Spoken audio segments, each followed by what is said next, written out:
माँ की आखिरी इच्छा। एक बार एक बूढ़ी माँ को उसके बेटे ने एक वृद्ध आश्रम में ले जाकर छोड़ा। इस माँ का ये वही इकलौता बेटा था जिसके लिए माँ ने जीवन भर संघर्ष किया।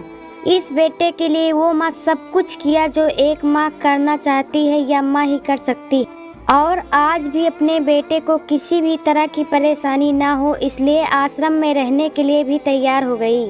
वृद्ध आश्रम में रह रही माँ हमेशा अपने बेटे को याद करती, मगर बेटा केवल साल में एक बार उनको मिलने जाता या फिर फ़ोन पर बात कर लेता। कई वर्ष बीत गए।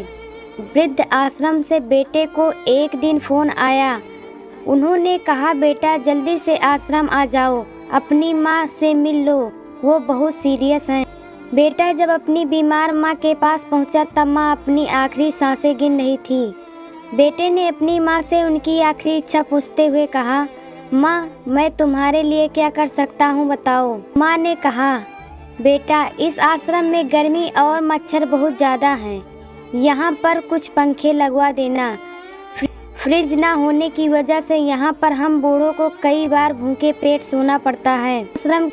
इस आश्रम के लिए एक दो फ्रिज तो खरीद कर दे देना। बेटे ने अपनी माँ की सारी बात सुनी और अपनी माँ से पूछा, आपने इतने साल यहाँ निकाल दिए पर आपने कभी भी यह बात मुझसे नहीं कही, और अब जब आपके पास टाइम नहीं बचा तो आप यह सब क्यों कह रही हैं। माँ ने बेटे को जवाब देते हुए कहा, बेटा मैंने गर्मी भूख पीड़ा सब सहन कर ली है। तुझे पता है जब तेरे बच्चे तुझे यहाँ पर छोड़कर जाएंगे तब तू ये सहन नहीं कर पाएगा, इसलिए तेरी सुविधा के लिए तुझे यह सब लगवाने के लिए कह रही हूँ। दोस्तों, माँ की ये आखिरी लाइन किसी भी बेटे या बेटी की आंखें खोलने के लिए सक्षम है। इतिहास हमेशा अपने आप को दोहराता है। अगर आप चाहते हैं कि आपके साथ अच्छा व्यवहार हो तो आपको भी दूसरों के साथ वैसा ही व्यवहार करना पड़ेगा।